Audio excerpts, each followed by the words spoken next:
নমস্কার বন্ধুরা, আজকে আমি আপনাদের সঙ্গে শেয়ার করে নেব রুই মাছের ঝোল। এইভাবে রুই মাছের ঝোল করলে অনেক বেশি সুন্দর খেতে হয়। তো চলুন আজকে শেয়ার করে নেওয়া যাক। আমি এর জন্য আলুগুলোকে মাছের ঝোলের আলুগুলোকে কেটে রেখেছিলাম। আর মাছগুলো এখানে 600 গ্রাম রুই মাছ আছে, কাটা রুই। তো আমি প্রথমে মাছগুলোকে ভেজে তুলে রেখেছি। আর ওই একই তেলের মধ্যে আমি দিয়ে দিয়েছি 5 ফোড়ন। 5 ফোড়নটা একটু ভাজা ভাজা হলে আমি আলুগুলোকে একটু ভেজে নিয়েছি। আর আমি এখানে মশলা করে নিয়েছি একটা মিডিয়াম সাইজের পেঁয়াজ, 2 ইঞ্চি আদা, আর 4 কোয়া রসুন, 3টে কাঁচা লঙ্কা, আর একটা স্পেশাল যে মশলাটা আমি দিয়েছি সেটা হচ্ছে 1 চামচ চার মগজ। তো এটা দিয়ে আমি ভালো করে পেস্ট করে নিয়েছি। এই পেস্টের সঙ্গে আমি যোগ করেছি হলুদ গুঁড়ো, কাশ্মীরি লঙ্কার গুঁড়ো আর জিরে গুঁড়ো 2 চামচ। তো এটা দিয়ে আমি ভালো করে আলুগুলোকে মশলার সঙ্গে কষিয়ে নিচ্ছি। দেখতেই পাচ্ছেন কালারটা দুর্দান্ত এসেছে।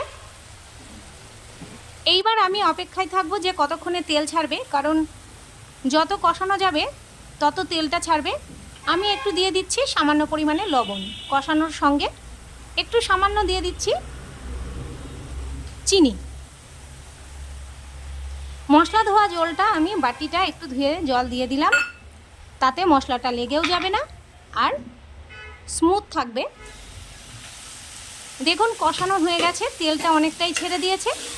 এইবার আমি এর মধ্যে অ্যাড করব পরিমাণ মতো জল। আপনারা যদি বেশি ঝোল খেতে চান তো সেইভাবে আপনারা জলটা দেবেন। আমি ঝোলটা বেশি করব না, সেই কারণে পরিমাণ মতো আমি জল দিয়ে দিচ্ছি। জল দেওয়া আমার হয়ে গেছে। এইবার আমি এর মধ্যে অ্যাড করে দেবো মাছগুলোকে, ভেজে রাখা মাছগুলোকে আমি দিয়ে দিচ্ছি। এবং আমি একটা কাঁচা লঙ্কা চিড়ে দিয়ে দেব। আর একটু ঢাকনা দিয়ে আমি হতে দিয়ে দেব। এখানে আমি সমস্তটাই বাটা মশলা ব্যবহার করেছি, আর গুঁড়ো মশলা যেগুলো দেবার সেগুলো দিয়ে দিয়েছি। ঝোলটা ফুটে গেছে।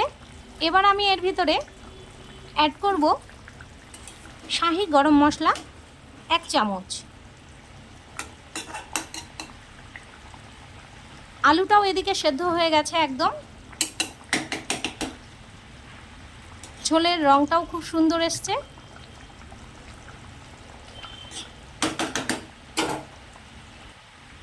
আপনারা এইভাবে মাছের ঝোল করে খেয়ে দেখবেন, অত্যন্ত সুস্বাদু হয়। আর এই একটা ঝোল দিয়েই আপনারা 1 থালা ভাত খেয়ে নিমেষেই উঠে যেতে পারবেন।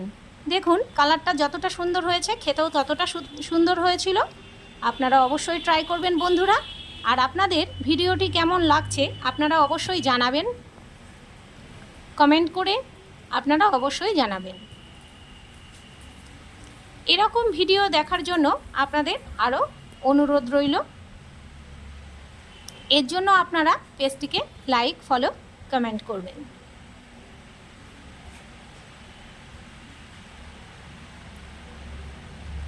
সকলে ভালো থাকবেন বন্ধুরা, সুস্থ থাকবেন। আজকের মতো টাটা।